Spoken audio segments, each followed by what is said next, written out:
اب اس کے بعد ہم آج کے صدر اجلاس پروفیسر اشتیاق احمد زیدی صاحب سے اہم خطاب سماعت فرمائیں گے۔ صدر اجلاس فکر فراہی کے ترجمان علامہ شبلی کے معنوی وارث اور ذات الہی کے بعد ہمارا سرمایہ اعتماد و سہارا، میں نہایت ادب کے ساتھ پروفیسر اشتیاق احمد زیدی صاحب کو شعر کے ساتھ دعوت دینا چاہوں گا۔ جنم جنم کے اندھیروں کو دے رہا ہے شکست، جنم جنم کے اندھیروں کو دے رہا ہے شکست، وہ ایک چراغ جو اپنے لہو سے روشن ہے۔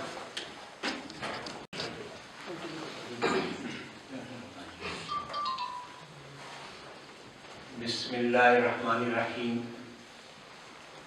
والصلاة والسلام علی رسول نبی کریم وعلی آلہ وصحبہ اجمعین برحمتک یا ارحم الراحمین۔ داعش پر تشریف فرما دارالفرقان ملت، علماء کرام، اساتذہ کرام، محترم سامعین حضرات اور عزیز طلباء،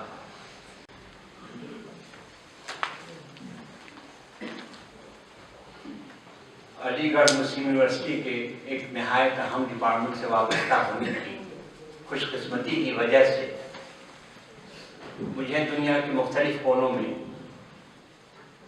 بڑے بڑے سیمیناروں میں شرکت کا موقع ملا ہے۔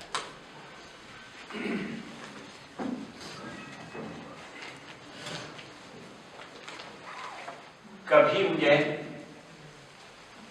الفاظ کی اتنی کمی کا احساس نہیں ہوا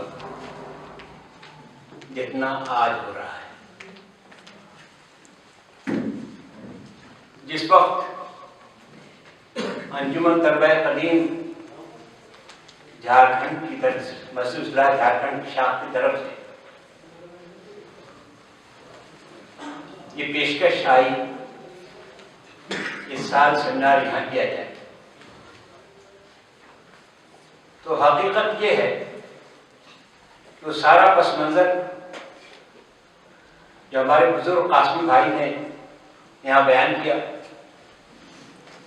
جو کل جناب ضیاء الرضا صاحب نے اپنی استقبالیہ میں پیش کیا، اسے بدقسمتی ہی کہہ سکتے ہیں۔ اور حقیقت یہ ہے کہ ہماری بدقسمتیوں کی فہرست بہت طویل ہے۔ جب قوم پر زوال آتا ہے تو خوش قسمتیاں اس سے منہ موڑ لیتی ہیں اور بدقسمتیوں کی فہرست دراز تر ہوتی چلی جاتی ہے۔ ہم واقف نہیں تھے، پہلی بار رانچی کا نام مولانا آزاد کی نسبت سے سنا، لیکن مولانا آزاد کی نسبت سے بھی جو تفصیلات یہاں کا معلوم ہوئی وہ معلوم نہیں تھی۔ حقیقت واقع ہے اس وقت تو بس خیال یہ گزرا کہ گو کی رانچی دور ہے اور علی گڑھ سے خاص طور پر وہاں پہنچنے کے لیے وہ سہولیات دستیاب نہیں ہیں، دوسرے ملکوں کے لیے ہیں، لیکن ان بھائیوں کی اس محبت آمیز دعوت کو قبول کرنا چاہیے، سو اس کو قبول کیا گیا۔ پھر جستا جستا حالات کچھ معلوم ہوئی، جب ہم لوگ یہاں آئے اور کسی حد تک حالات کا اندازہ ہوا تو اس وقت یہ احساس ہوا، دو گنا احساس تھا۔ ایک احساس تو یہ کہ اللہ کا بڑا فضل و کرم تھا جو ہم نے فیصلہ کیا، دوسرا احساس یہاں کے لوگوں، یہاں کے کام کرنے والوں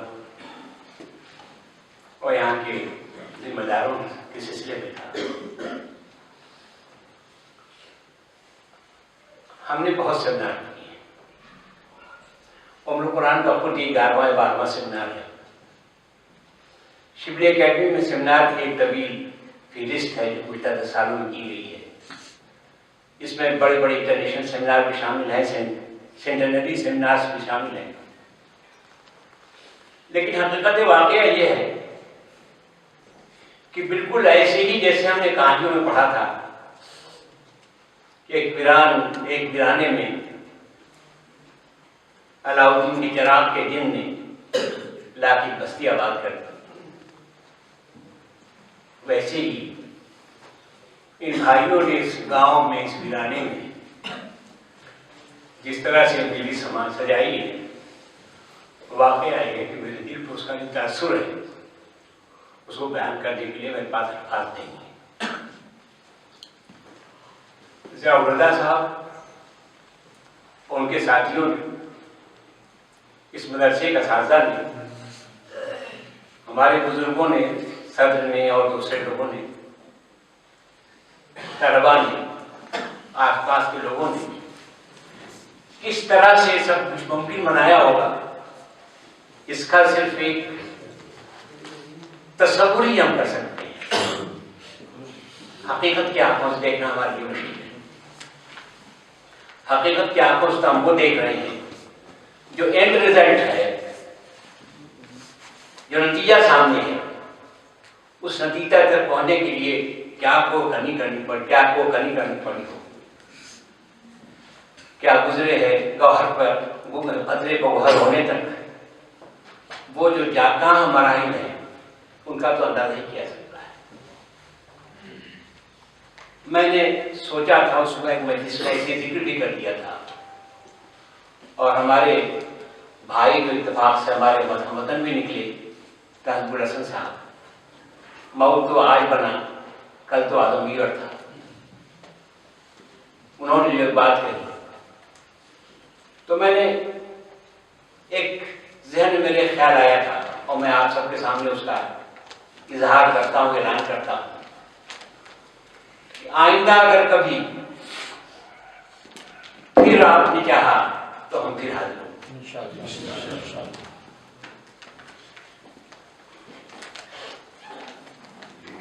جہاں تک سیمینار کی دوسری کامیابیوں کا تعلق ہے، سیمینار کس طرح ہوا، کیسے ہوا ہے، بڑی تفصیل کے ساتھ چیزیں آ چکی ہیں، ان کے بارے میں کچھ نہیں کہنا چاہتا۔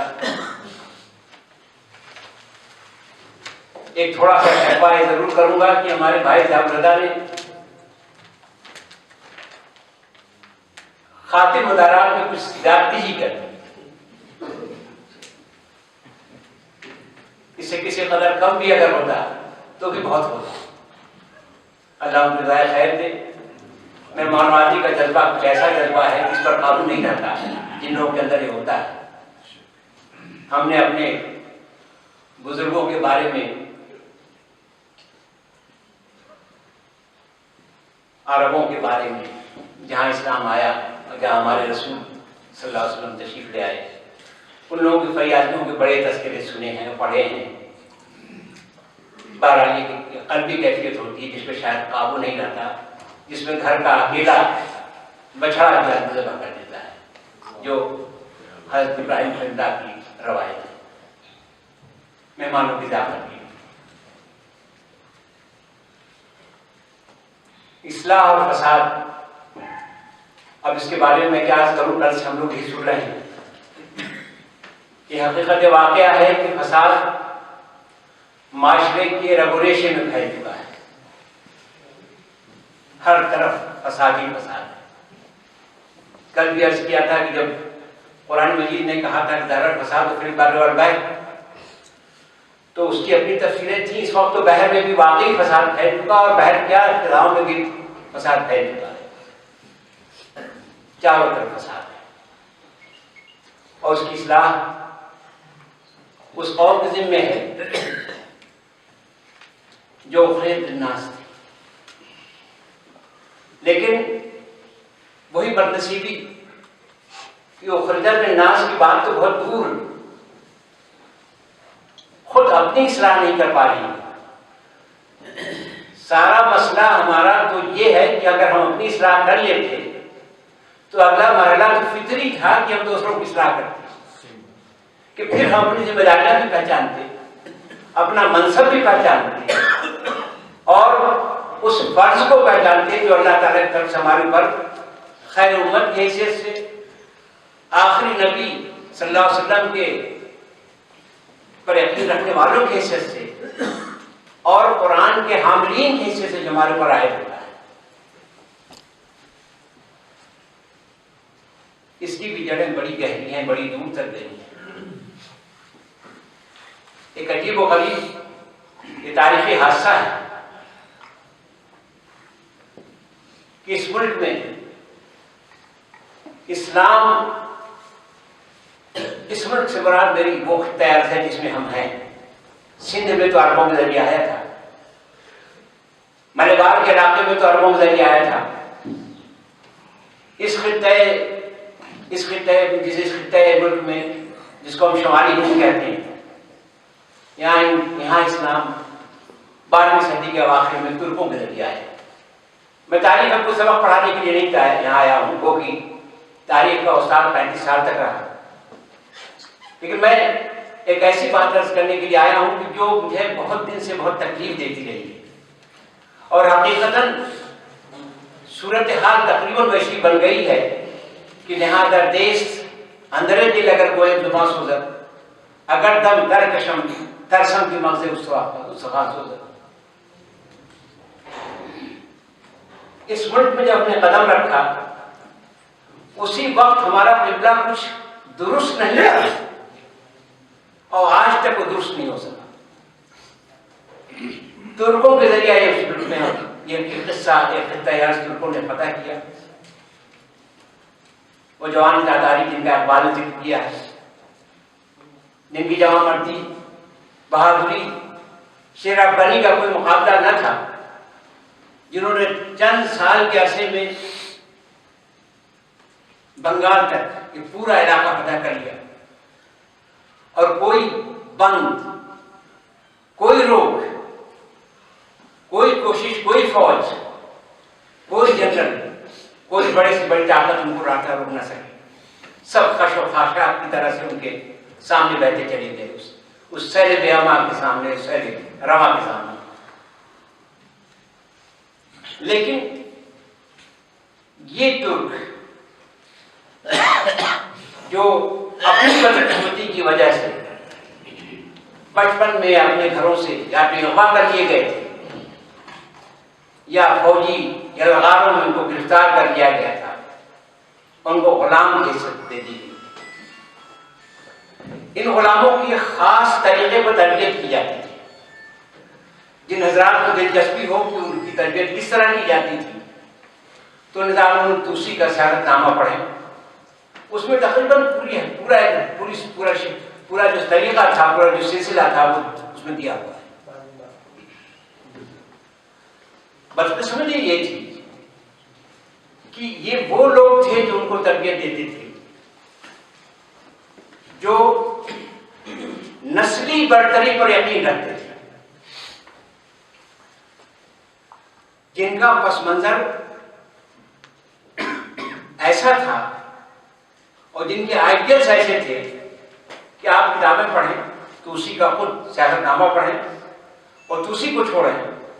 ہندوستان میں ضیاء الدین برنی کا نام آپ نے سنا ہوگا، بڑے مورخ گزرے ہیں، تاریخ عبدالرشاہی جو ہندوستان کے ابتدائی زمانے کی سب سے اہم تاریخ ہے، نہایت اعلیٰ درجے کی تاریخ ہے، جہاں تک تاریخ کے ماخذ کے سے تعلق ہے، اور اس خاکسار کو پہلی مرتبہ اس کو انگریزی میں منتقل کرنے کا موقع ملا، اس کا ترجمہ پورا انگریزی میں دستیاب ہے۔ ضیاء الدین برنی عالم تھے، شیخ ناظم الاولیاء کے ان مریدین میں سے جن کو مرید نے اعلیٰ کا درجہ دیا گیا ہے، خلفاء میں نہیں تھے لیکن مرید، آپ میر خلد کی سیر الاولیاء پڑھیے تو مرید نے اعلیٰ ان کا نام ہے، جہاں نام امیر خسرو کا ہے، جہاں حسن دہلوی کا ہے، وہی نیچے ضیاء الدین برنی کا دیا۔ انہوں نے کتاب لکھی فتاوی جہاداری، اصول مملکت پر، ضوابط مملکت پر۔ یہ بات آپ یہ نہ سمجھیں کہ بات بالکل غیر متعلق ہے، یہ بہت متعلق ہے آج کے صورتحال میں۔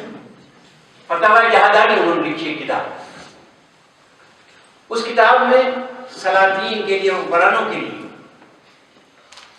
کیا ماڈل ہو، ان کے سامنے مثال کیا ہو، کس طریقے سے حکومت کریں، حکمرانی میں ان لوگوں کی پیروی کریں، آپ کو حیرت ہوگی، آپ کو یقین نہیں آئے گا، اس میں مثالیں یا تو ساسانی دوران کے ساسانی حکمرانوں کی ہیں،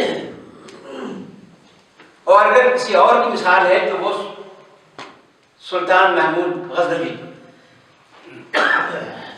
فرماتے ہیں کہ خلفائے راشدین کے مرتبے کو ہم کہاں پہنچ سکتے ہیں؟ ہم گناہگار ان کے طرز پر حکومت کہاں کر سکتے ہیں؟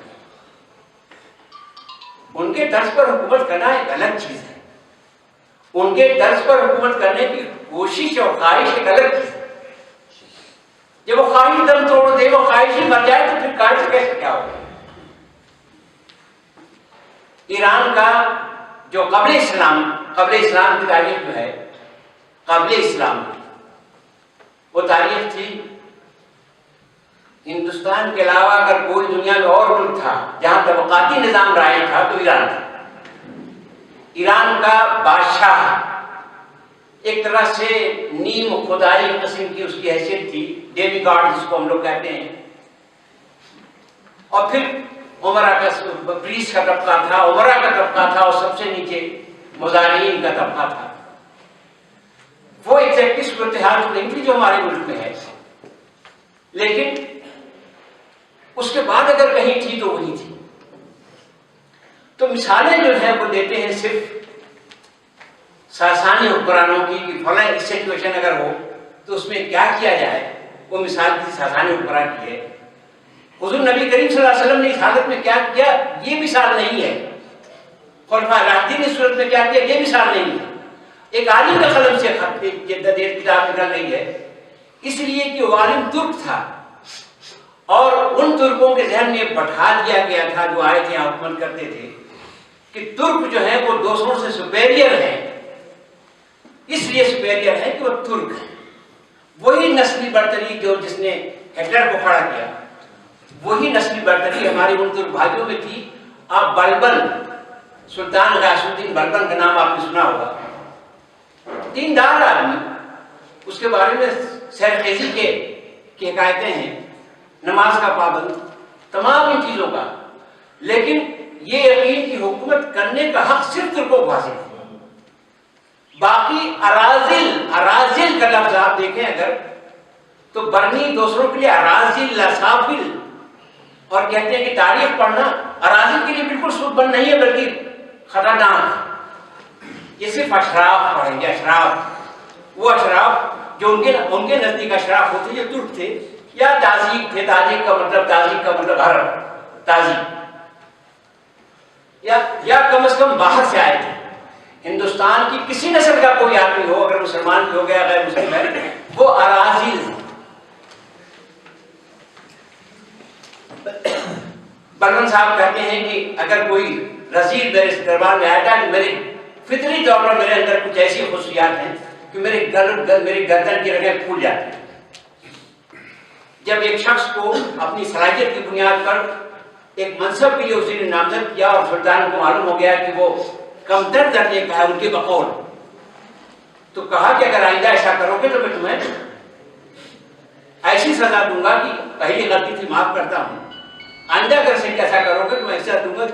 تو یہ جو تصور تھا، تو اسلام تو جہاں گیا وہ دین رحمت کے حیثیت سے گیا، اسلام جہاں گیا وہ کمزور طبقات کے نجات دہندہ کے حیثیت سے گیا، اسلام جہاں گیا وہ قرآن کا پیغام حال لے کر کے گیا کہ ناکرمکم عند اللہ اتقاکم۔ نسل کیا ہے؟ اللہ کے رسول نے حجۃ الوداع کے موقع پر منشور انسانیت کی، انسانی حقوق کا، ہیومن رائٹس کا منشور اس وقت پیش کر دیا تھا جس تک آج تک نہیں لوگ پہنچ سکے۔ تو قرآن یہ کہتا ہے کہ اکرمکم عند اللہ اتقاکم، نسل نہیں، کوئی عرب کو عجم پر کوئی فضیلت نہیں، کالے کو گورے کو کوئی فضیلت نہیں، کسی کو کوئی فضیلت نہیں، فضیلت کا معیار صرف ایک اور ایک ہے تقویٰ۔ اور ہمارے حکمران، ہمارے پڑھے لکھے لوگ یہ کہتے ہیں کہ ترکوں کو صرف حکومت کا اختیار ہے۔ نتیجہ یہ ہوا کہ آپ ہندوستان صرف ایک ایسا ملک ہے، اکیلا ہندوستان ایک ایسا ملک ہے جہاں پہ جب مسلمان آئے تو ان کو ملیچ کہا گیا۔ آپ پرانی تاریخ میں دیکھیں مسلمانوں کو غیر مسلم ملیچ کہتے تھے، ایسا ایسا تو کہیں نہیں ہوا. کل کسی نے مثال دی تھی جب وادی اردن میں جب وہ پہنچا تھا جب مسلمانوں کو لشکر, تو وہاں کے عیسائیوں نے کہا کہ اگرچہ ہم عیسائی ہیں لیکن آپ ہم کو زیادہ عزیز ہیں اس لیے کہ آپ انصاف پسند ہیں, اس لیے کہ آپ وہ بات کرتے ہیں کہ دوسروں کا لحاظ کرتے ہیں, مظلوموں کی دادرسی کرتے ہیں. تو اسلام تو جہاں گیا اس نے مظلوموں کی دادرسی کی, ان کو اس نے زندگی گزارنے کے لیے نئے مواقع دیے. مساوات برادر اور توحید اور انسانی مساوات یہ دو بنیادی اسلام کے تصورات ہیں. تو اگر ہم توحید پر قائم رہے لیکن وہ ہیومن ایکوالٹی کا جو انسانی مساوات کا جو مسئلہ ہے اگر اس کو ہم نہ کریں تو ہم اسلام کی بنیادی تعلیم کو مجروح کر رہے ہیں. تو یہ تو شروع ہی سے قبلہ غرض ہوا. پھر کیا کیا ہم نے وہ کیا کہ برہمنوں کے ہم پوری طرح سے ایک طرح سے مددگار بن گئے. برہمنوں کے ہم پوری طرح مددگار بن گئے. ہم نے بجائے اس کے کہ یہاں پر جو ایک صدیوں سے ہزاروں سال سے انسانوں کے بڑی تعداد جانوروں کی طرح سے سلوک کیا ہے جن کے ساتھ, جس کی مثال آپ کے سامنے ہے, ان کو اس سے آزادی دلائی. ہم خود اس میں شریک ہو گئے, انہی کے پورے سسٹم کو ہم نے اختیار کیا. یہ دنیا میں مسلمانوں نے کہیں نہیں کیا, یہ کہیں بھی نہیں ہوا. اسلام کی ہندوستان کی تاریخ کی ایسی بڑی بدنصیبی ہے, ایسا بڑا سانحہ ہے کہ جس نے اس ملک میں وہ ساری جو اپارچونیٹیز ہمارے سامنے تھی وہ لاسٹ ہو ختم ہو. اور پھر اس کے ساتھ ظاہر ہے کہ اس کے بعد پھر ہمارے سلاطین نے, ہمارے علماء نے, ہمارے صوفیاء نے استثناءات کی بات نہ کیجیے, ایکسیپشن کی بات نہ کیجیے. ایکسیپشن ہر قاعدے میں ہوتا ہے, استثناء ہر کلیے میں ہوتا ہے. ہم نے اس فرض کو بالکل نہیں پہچانا کہ قرآن کی تعلیم یہاں کے لوگوں کو پہنچائیں. ابھی کل یہ بات ہوئی, اسی علاقے سے ہماری فوجیں مستقل بنگال جاتی تھیں. ان بدنصیب انسانوں کا کبھی وہ خیال نہیں ہے. یہ انسان جو جانوروں سے بدتر نہیں گزار رہے, کیا وہ آدم کے اولاد نہیں تھے؟ کیا انسانی بھائی ہمارے نہیں تھے؟ کیا یہ ہمارا فریضہ نہیں تھا کہ ہم تک پہنچتے اور اللہ تعالیٰ کو وہ پیغام جس کے ہم امین بنا کے بھیجے گئے تم تک پہنچاتے؟ قرآن کی وہ تعلیمات, حضور کریم صلی اللہ علیہ وسلم کی وہ تعلیمات جو ساری دنیا کے لیے تم تک پہنچاتے, ہمیں نہیں پہنچائے. اور یہی نہیں ہوگا. یہ عجیب و غریب داستان ہے کہ ہم 800 سال سے تقریباً یہاں ہیں حکومت کی. اس ملک کو بہت کچھ دیا, اس میں کوئی شبہ نہیں. یہ داستان بیان کرنے کا مطلب یہ نہیں کہ مسلمانوں نے یہاں کچھ کیا ہی نہیں. بہت کچھ کیا, بہت کچھ دیا, لیکن جو بنیادی چیز دینے کی وہ تو نہ دی. جو بنیادی فریضہ تھا وہ تو ادا نہیں کیا. باقی بہت کچھ دیا, تہذیب دیا, تمدن دیا, آرکیٹیکچر دیا, یہ دیا, جو کچھ بھی آپ لوگوں کو نظر آتی ہے یہ سب اس ملک کو مسلمانوں نے دیا ہے. یہ کوئی توہین کی بات نہیں ہے, یہ کسی کے اعانت کے لیے بات میں نہیں کہہ رہا ہوں, لیکن حقیقت یہ ہے کہ اس ملک کے لوگ سلا و کپڑا پہننا نہیں جانتے. حقیقت ہے کہ اس ملک کے لوگ تعمیرات کی فن سے اس طرح واقف نہیں تھے. یہ حقیقت ہے کہ کھانے پانے کا پینے کا مذاق یہاں نہیں تھا. بے شمار حقائق ہیں جو نہیں تھے جس کو ہم نے دیا, لیکن جو بنیادی چیز تھی, جو قرآن کا پیغام تھا, انہیں نہیں پہنچایا. انسانی مساوات کا جو پیغام تھا وہ نہیں پہنچایا. نہ صرف ایک ان تک نہیں پہنچایا بلکہ انسانی مساوات کے اس پیغام کو ہم نے اپنے معاشرے میں بھی نافذ نہیں کیا. ہم نے خود اپنے بھائیوں سے سلوک نہیں کیا جو کیا جانا چاہیے تھا. اور پھر دوسرا قصہ جو ہوا وہ یہ ہے, کیونکہ ہم ضرورت نہیں سمجھتے اس لیے دوسرا کام بھی نہیں کیا. 800 سال سے اس ملک میں ہم رہ رہے ہیں. اس ملک کے ان باشندوں کو جو ہمارے گھر سے ملے ہوئے ان کے گھر ہیں, ان کو ہم یہ نہیں بتا سکے کہ ہم کون ہیں. اگر ہم نے ان کو بتا دیا تھا کہ ہم کون ہیں, ہمارا قرآن کیا کہتا ہے, ہمارے قرآن کا میسج اور پیغام کیا ہے, کن انسانی اقدار کی وہ تعلیم دیتا ہے, وہ کس مساوات کی وہ تعلیم دیتا ہے, وہ کس توحید الہی کی تعلیم کو دیتا ہے, انسانیت کو کون سا عزت و شرف وہ عطا کرتا ہے. اگر ہم نے ان کو بتایا ہوتا تو کیا آج ہم کو ٹیررسٹ سمجھتے؟ کیا آج ہمارے ساتھ وہ سلوک کرتے جو کرتے ہیں؟ ہم نہیں, 800 سال میں ہم نہیں بتا سکتے کہ ہم کون ہیں, کس چیز کے لیے ہم کھڑے ہیں, ہماری آئیڈینٹی کیا ہے, ہمارا موقف کیا ہے. اور اس سے بڑا ستم یہ کہ دعوت امت دعوت کی حیثیت سے ادعو الی سبیل ربک بالحکمت والموعظۃ الحسنہ، تو امت دعوت کی حیثیت سے یہ فریضہ ہمارا بنتا تھا کہ جب اگر ہم دوسرے کو اپنے مخاطب کو، اب تو پہلا مرحلہ مشکل یہ تھا کہ ہم نے دعوت کی ضرورت ہی نہیں سمجھی، تو وہ ضرورت جو اس کی ضروریات اور لوازم میں اس کو پورا کہاں سے کرتے؟ ہمیشہ جب تک کہ مخاطب کو آپ اس کی ذہنی سطح کے مطابق نہ مخاطب کریں تو کوئی نتیجہ نہیں۔ آپ اگر ایک ایسے آدمی کے سامنے، وہی ہمارے جو بھائی نے کہا کہ اگر نواز نسائے کسی ایسے آدمی کے سامنے کہیں کہ جو اس کو جانتا نہیں تو اس سے کوئی حاصل نہیں۔ اگر اور اسی کے علاوہ اگر کسی کو آپ کو مخاطب کرنا ہے تو آپ کو یہ جاننا پڑے گا وہ کون ہے، اس کا پس منظر کیا ہے، اس کی مذہبی تعلیمات کیا ہیں، اس کے معتقدات کیا ہیں، وہ کن اخلاقی اقدار پر یقین رکھتا ہے، اس کی روحانی اقدار کیا ہے، اس کی اسپریچول موڈنگز کیا ہیں، اس کی الہامی کتابیں اگر وہ مانتا ہے یا جو بھی مذہبی کتابیں وہ کیا ہے اور کیا کہتی ہیں۔ آپ بتائیں کہ ہم نے البیرونی کے بعد، البیرونی ایک آؤٹ اسٹینڈنگ ایکسیپشن ہے۔